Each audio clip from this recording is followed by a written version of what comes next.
Hey, it's Dr. Kimya. So this is our bi-weekly Get on Code, Black Empowerment. And so we are talking about 5 things that politicians won't do for Black people. And when I critique politicians and political parties, this is everyone. There are absolutely zero exceptions. So I want our people to understand that. So let's start with the first one. Here is what politicians will never do. It doesn't matter who is the politician. Therefore, we have to do for ourselves and each other. Number one, improving our cultural foundation. This is based on cultural knowledge and cultural expressions. So, what is it about our culture?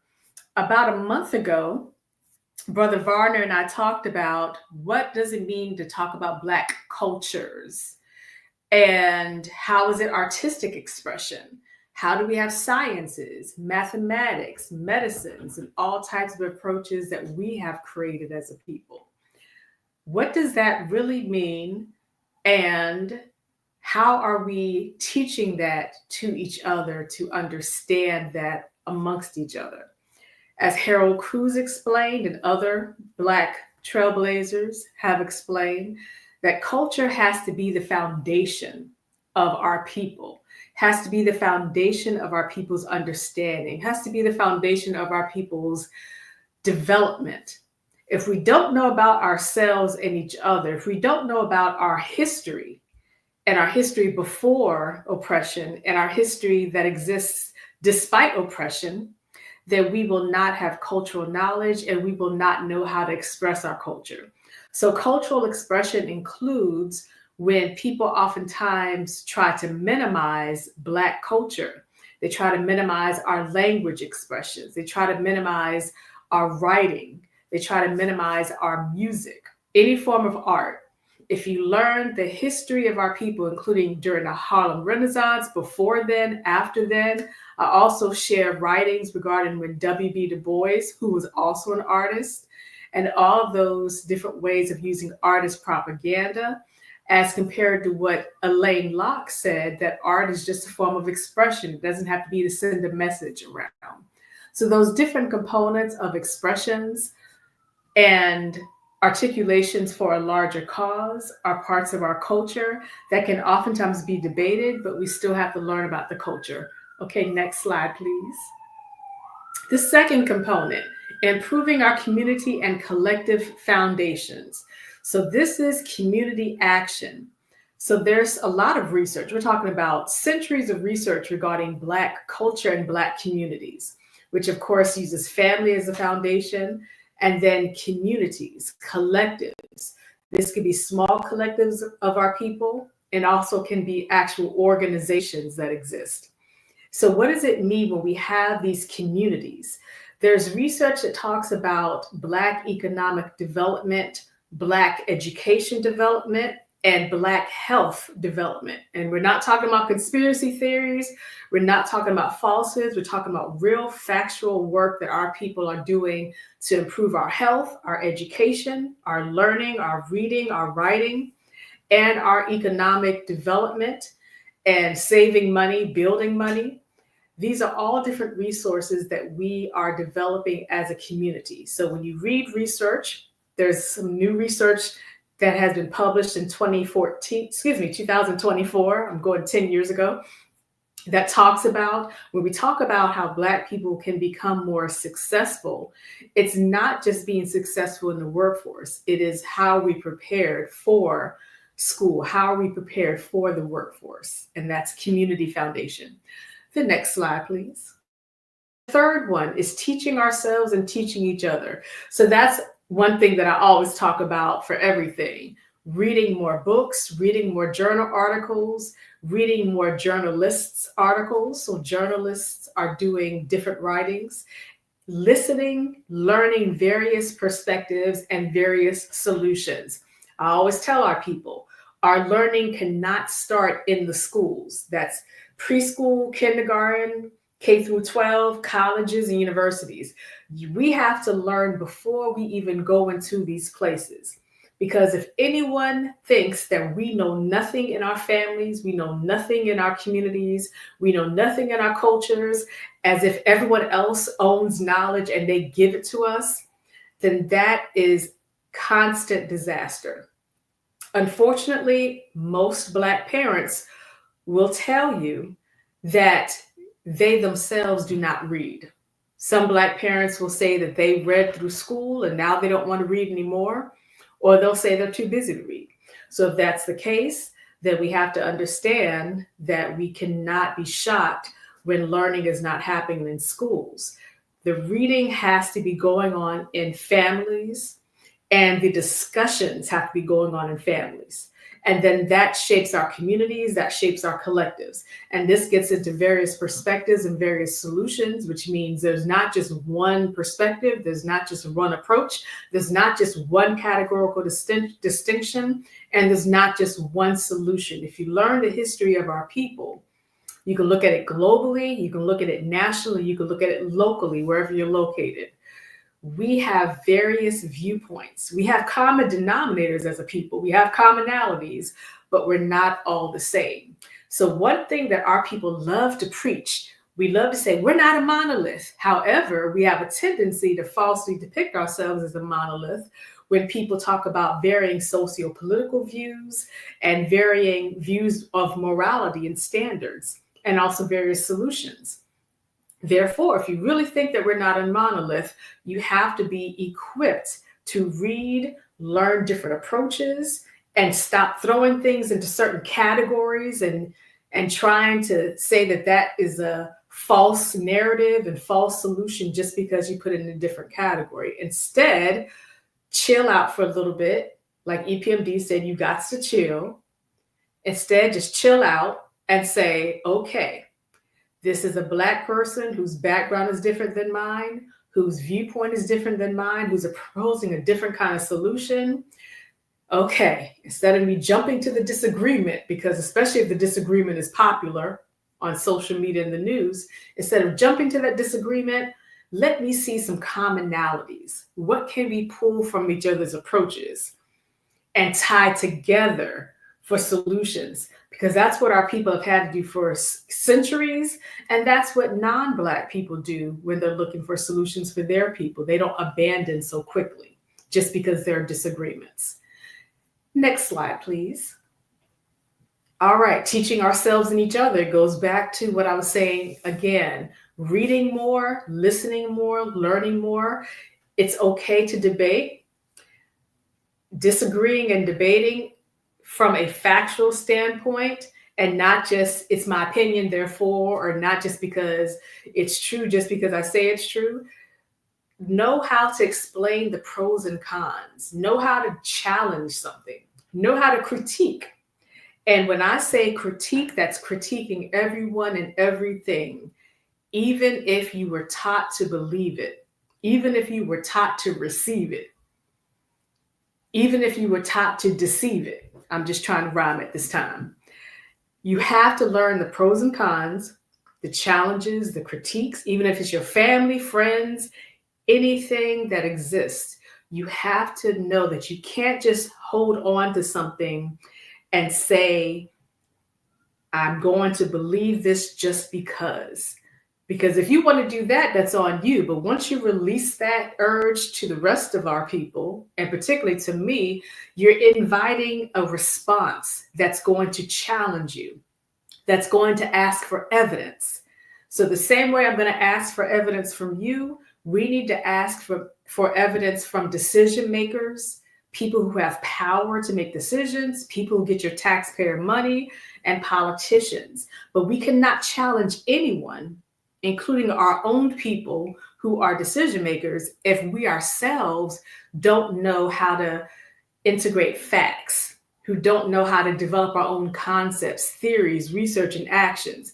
If we don't know how to do it ourselves as a people, why do you really expect decision makers, school decision makers, medical and health decision makers, politicians, political parties, why do you think they would really be concerned about Black people? And that includes Black people who are in those roles. If we ourselves are not building that up for every generation. Next slide. All right, so resource development and resource access. So this goes into what I was saying, understanding the pros and cons, the challenges and critiques. So just because you support something, it doesn't mean that you are pro that something. It means that you see some results when put into action. It means that you can integrate it because you understand that humans never just choose one approach and then say, this is going to be the approach for the remainder of human existence for potentially thousands of years to come. Instead, we're talking about integration. So what I do as a theorist, we talk about conceptual integration, theoretical integration. Also, we conduct research and we can try to challenge and refute concepts and theories, but they never disappear. That's the thing about positivism. Positivism meaning that you're actually conducting research, you're testing all of these different approaches. You have to understand that you can't just hold on to something because you're just so adamant about making sense. You just want it to work, but it's just a concept, theory, or hypothesis. And this includes when we talk about qualitative research and qualitative data. You can have an image of something and you can say, this image means this. And people are like, well, how do you know it means that? Because it just looks like it does. This is where we have to develop a better way to examine, to explore, interrogate, and learn more. So that means that we are integrating perspectives, we're integrating approaches, and it's very uncomfortable because a lot of times if you take classes like theory classes, if you take classes regarding community action, you're going to learn a lot of things that are counter to what you're taught by your families. You're going to learn a lot of things that you're taught when you join organizations. They tell you that you're just going to read this book. You're just going to believe this thing. You're going to be pro this. You're going to be anti this. And especially grown folks, but also want children to learn how to challenge this, but definitely grown folks. You have to learn that you have to integrate all these approaches and these solutions because our people have always had to do that. The example that I use and I post on social media as well is we talk about George Schuler and Ella Baker. And so Mr. George was the first well-known Black conservative. And of course, conservative is a very narrow category, which it means oftentimes much more than people assume, but he was back then considered the first known Black conservative. Well, at that time, generations ago, Ella Baker thought it would be a good idea to try to do a collaboration with Mr. George for cooperative economic development approach. Unfortunately, the collaboration did not work, which is the case for most cooperative economic plans. But that's an example of saying we have different socio-political views, we support different things perhaps, but let's see that we actually have similarities in our culture as Black people. We have similarities in some of our beliefs. We have similarities in the roles that we consider the government to have as well. So let's say we can get over certain things and integrate certain things. And you can contact me if you want more readings regarding George Schuler, who also did some very crafty artistic writings in which he did some critiques as well. And the last slide, please. Thank you. All right, so the last slide, I just have some parts down here and you can contact me with questions.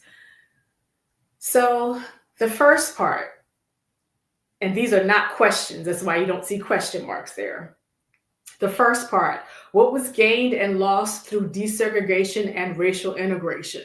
So if you read many writings over the generations with examples from Du Bois, Garvey, Booker T. Washington, Thomas Sowell, Harold Cruz, Ida B. Wells, you can look at many examples, including contemporary examples, the critique of what did our people have during segregation.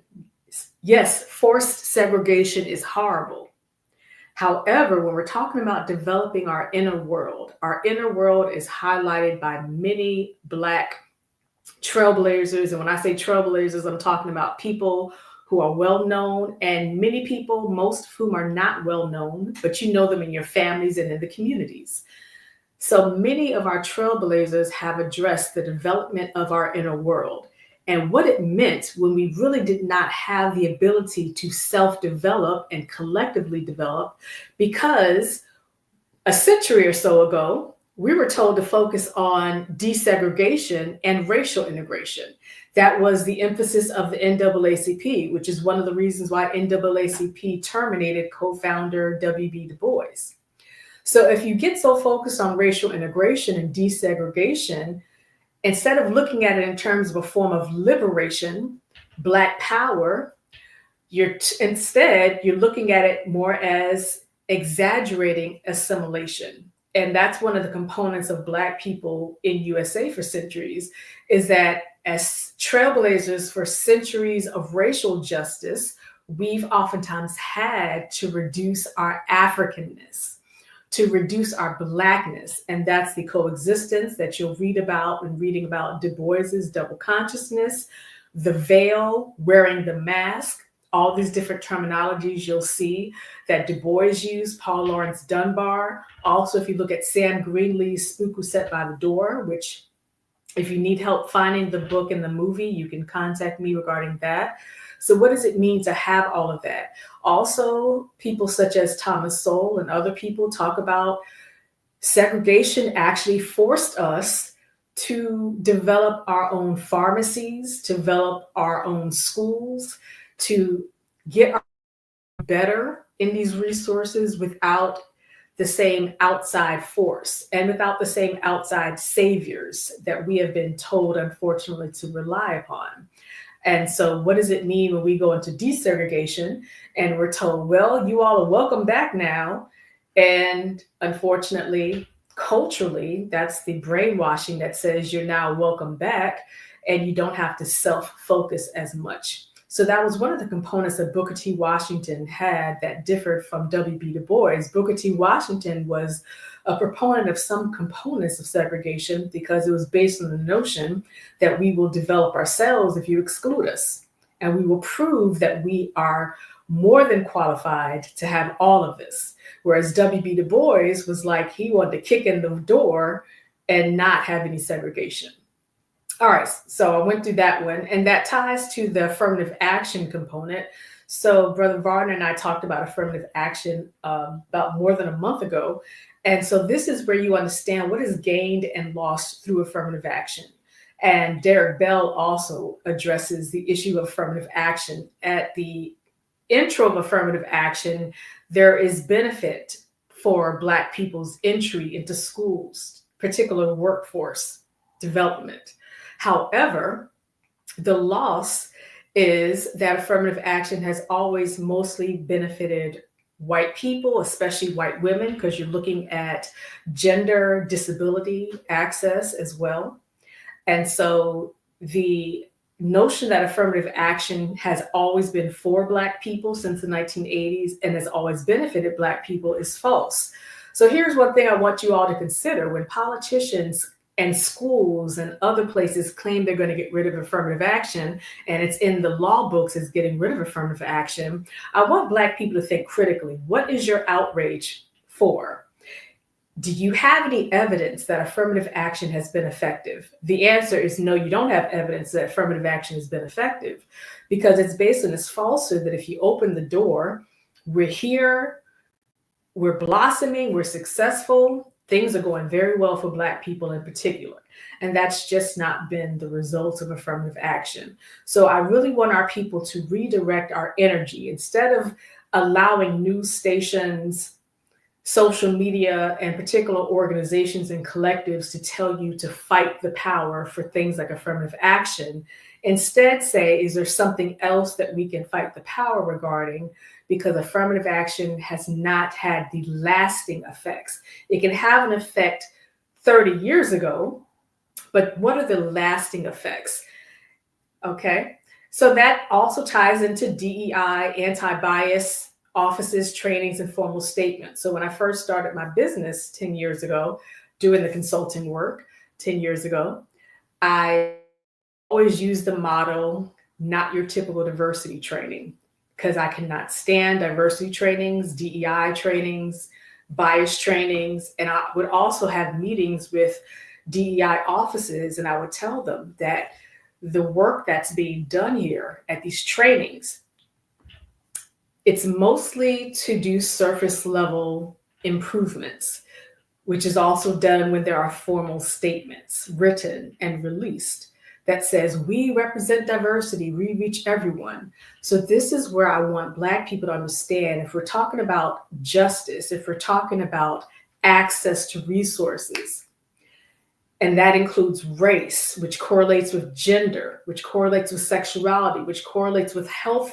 which correlates with disability, which correlates with socioeconomic status, religion, spiritualities, all the different components of humanity connects with race directly and indirectly. Therefore, we want diversity, DEI offices, trainings, all of this stuff to not just exist and get all these funds just because. Because I'm going to tell you, they used to love wanting to have meetings with me.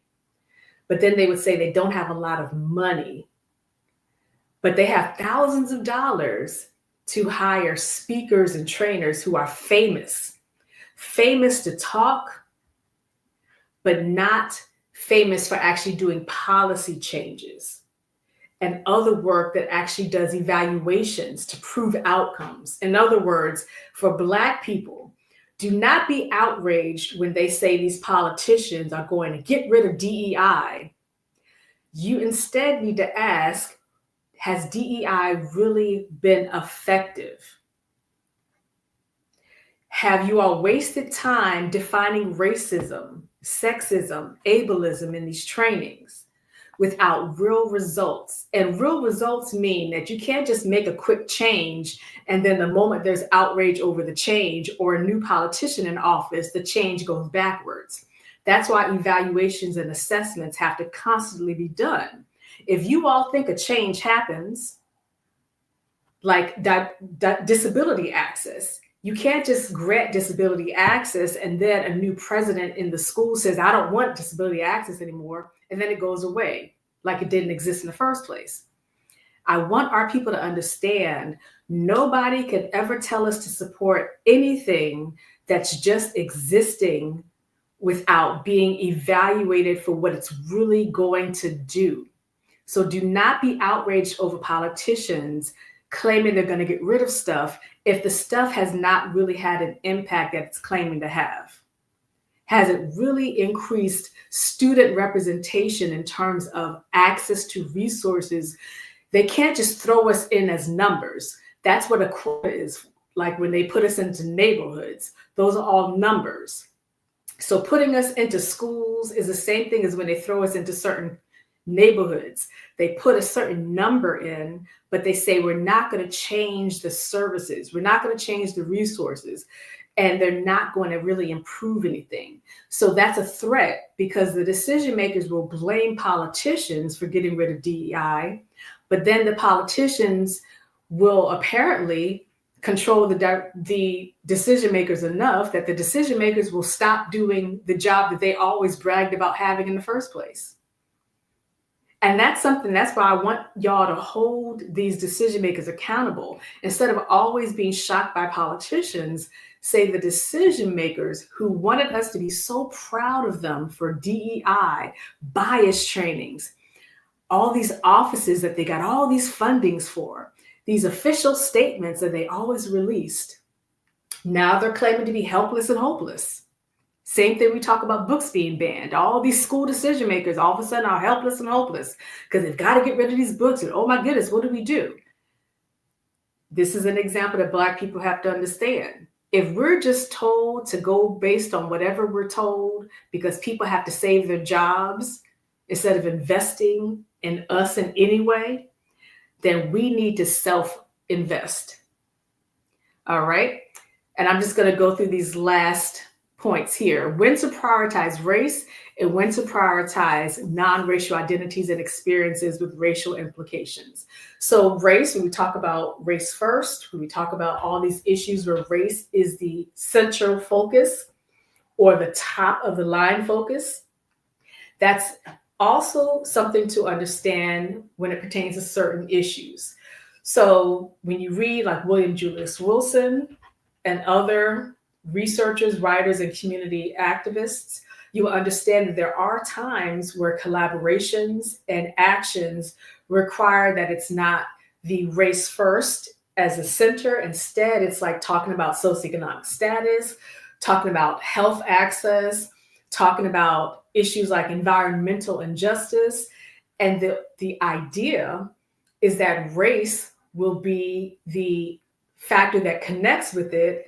And then if you focus on improving social class, improving the workforce, so you're not saying this is only for Black people, of course, you're saying it's for everyone, because as Africans, we have thousands of years of being trailblazers for human justice. And as racially Black people, we have 5 centuries of being trailblazers for racial justice. So if we're talking about human justice, this means we'll talk about issues like social class, socioeconomic status, religion, all these different factors. So that means the idea, though, if we focus on things that do not just limit to race and Blackness, there better still be a trickle-down impact that reaches our people. And that's what many writers and speakers and community advocates have explained. We don't have to always focus on race and our people. However, don't tell us to silence race, but then tell us to ignore that race does not have any kind of outcomes for these actions. So therefore, there has to be something that benefits us. Like, don't let anyone silence you if there's no benefit for us, at least in the outcome.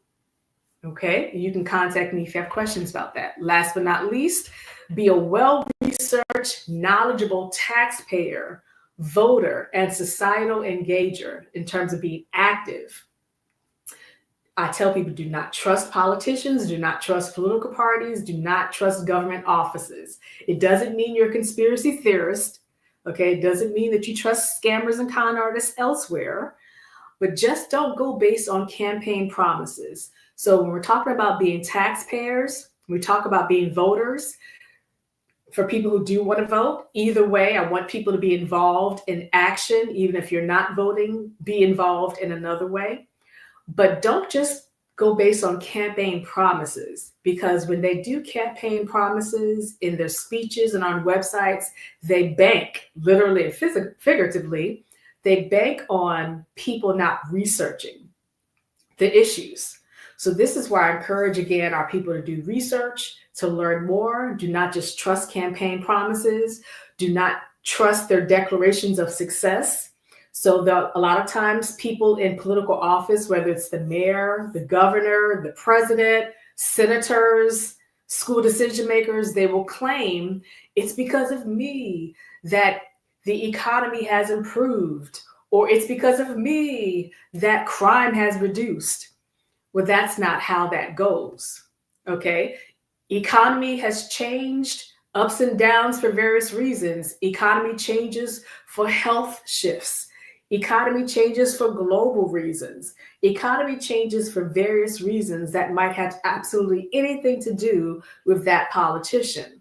This is why we conduct research on economic shifts, because we want to see, did an economic shift happen because of legislation? Same thing, we're talking about things like crime reduction.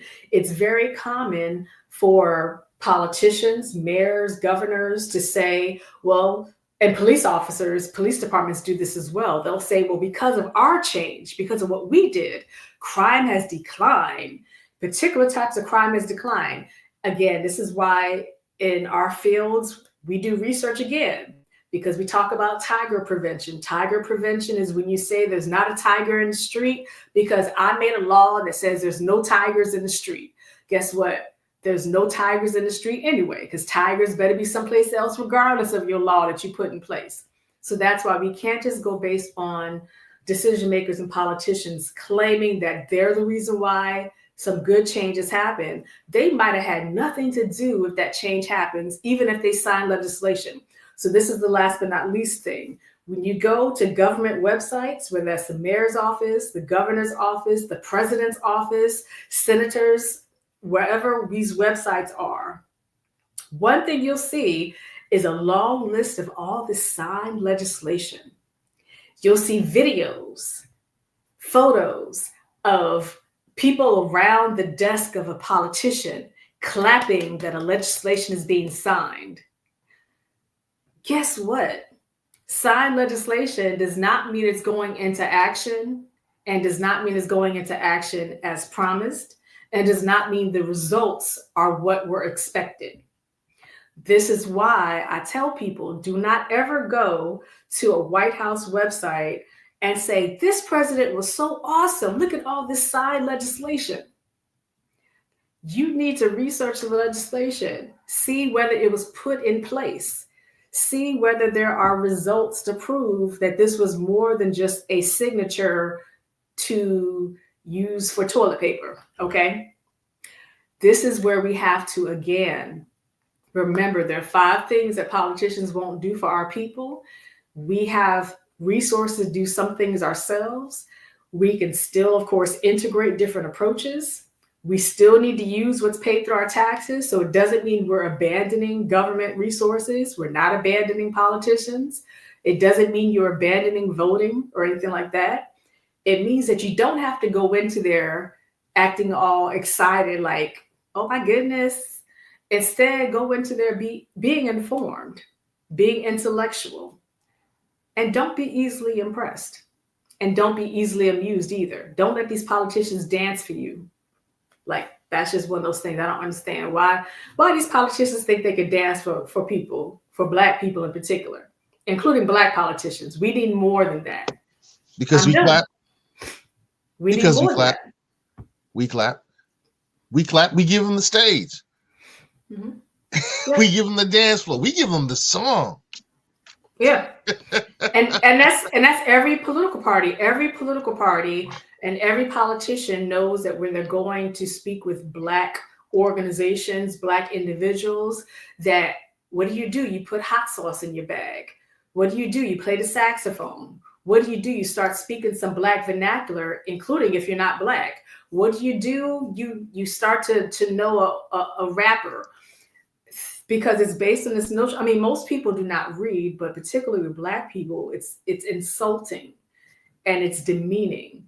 And Black people need to stop signing off on that. And then if we keep signing off on it, we can't be shocked that the outcomes always demean us because you're signing off on the demeaning outcome.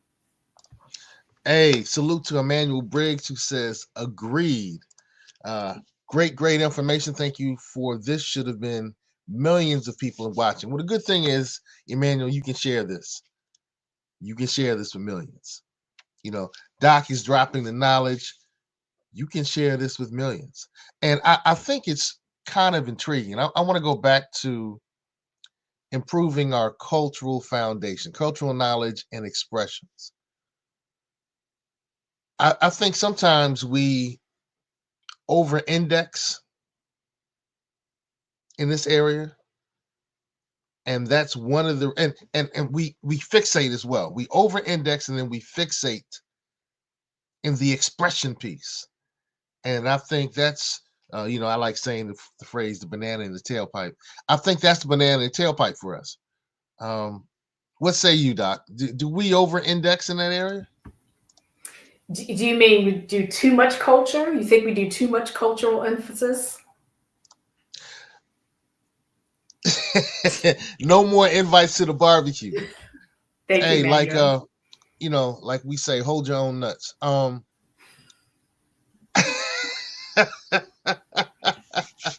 Yo, for those who got wood, you know what's good, you know what we're talking about.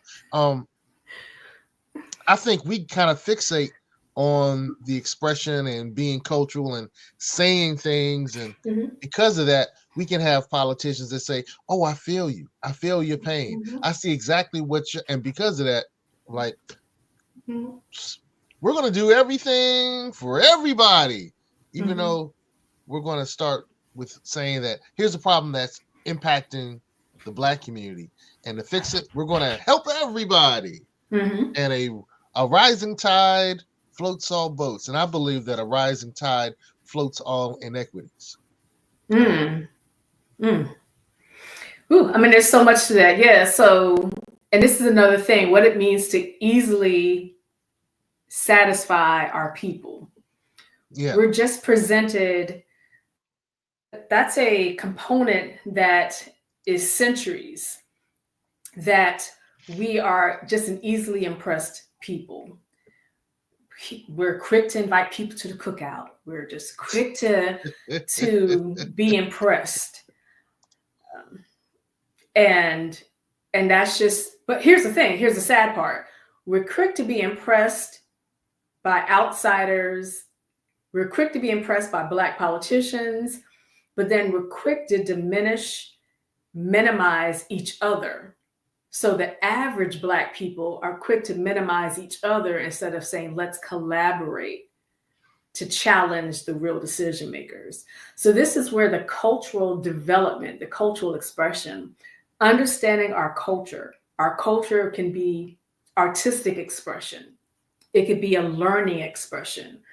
When we talk about our artistry, so like Harold Cruz said, Black politicians, Black civil rights leaders, they have a role, they have a component, but they're not the center. They're not the core of our people. They're not the core of our people's development of our inner world. They're not the core of our people's solutions. And I really want, that's why whenever I'm around Black politicians, I can appreciate somebody, especially elder Black politicians, but it's not impressive because I just need our people to understand you have it's artists, intellectuals, scholars who are the core of our people, like Black artists who are also intellectuals and scholars. They are the core. So like I can give a shout out to a Black politician for what they do, but they're also paid for depending on their capacity. So you pay, Joe. Um, so you better have customer service in the first place. I just want our people to understand, like this is just what it means to. We just have to.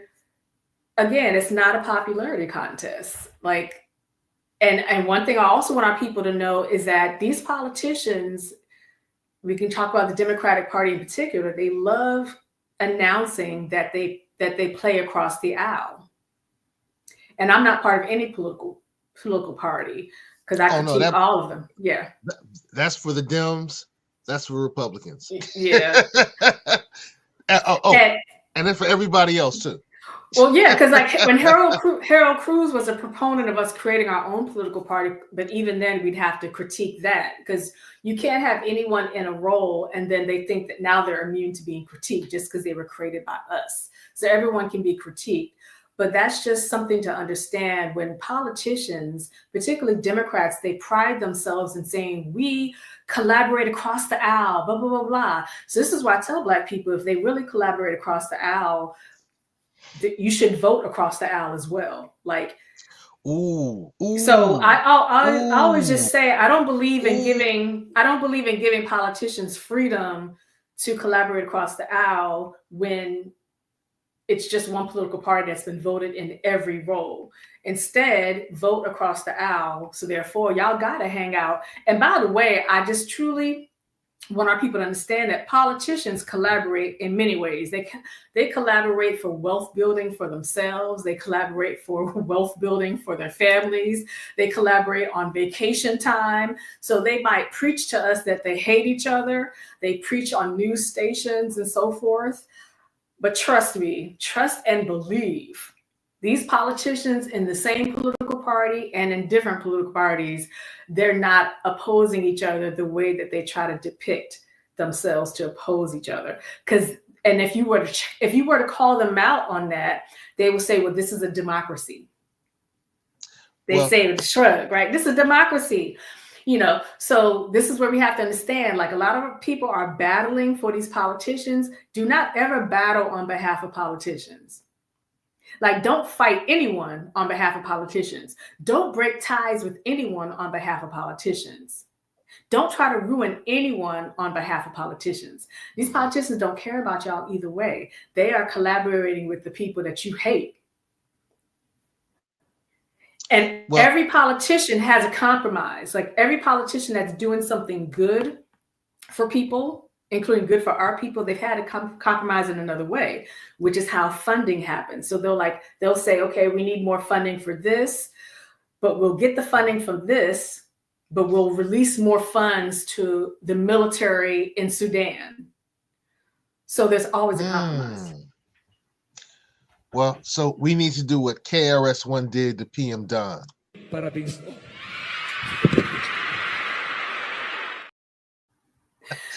out of here. Get out of here. I still am a fan of PM Don, but I feel you. Leave PM Don alone. Hey, commercial break.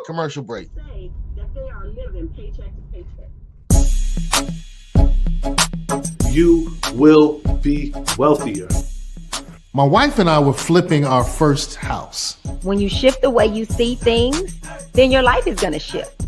Money is a tool for what you want. Money is not what you want. You don't want money. So that goes to show that you don't have faith when you do not take your money and put it into those accounts to earn interest. When you're scared thinking that something is going to happen, God says, who are you trusting in? Because I'm the one that has created the money system. Well, I then got offered $350 million for my company. It says you owe about $538,000. That the individual and the individual family unit is responsible for filling their own cups. I went from being homeless and living on the street to owning properties in Baltimore. And that's why I decided to start a bank. This is something that Martin Luther King spoke about. Stupid mistakes and failures. We continued stumbling forward because the Black community, for the most part, had to go in rent.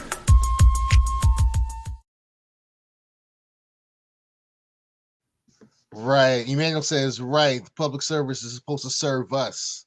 We're not supposed to serve them. Hey, so that was the trailer for my documentary film, Generational Flip. There's 3 episodes. You can find them all on YouTube right now on this channel. If you're watching on Facebook, go to the Get On Code channel and check out all 3 of the episodes. Give me some feedback, give me some pushback, give me some big ups, because we all grow from it. When I first shared the content with Doc here, she blazed. She went in. She's like, hey, you gotta say this, you gotta say that.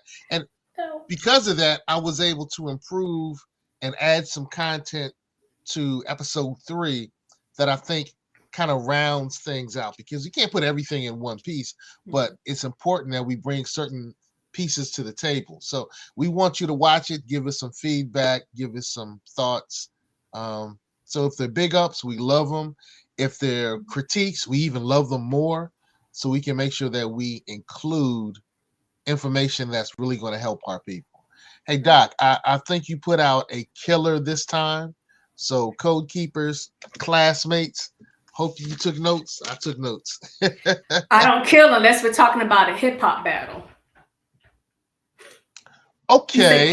You said killer. Okay. So make sure people know. Okay. Only if it's a cipher, That's the disclaimer. We call her the conscious battle rapper because you be going in. Yo, I love it, Doc. So, hey, leave some comments on this particular episode. Doc always reads the comments and looking forward to making sure you get what you're looking for, and we get what we're looking for, and we can all grow together. You know what you've been watching, right? Black diamond, black diamond. Black diamond, black diamond. Black diamond, black diamond. Black diamond, black diamond. Grandpa Crump. All right, Doc, any last words? Yeah, so I always appreciate you.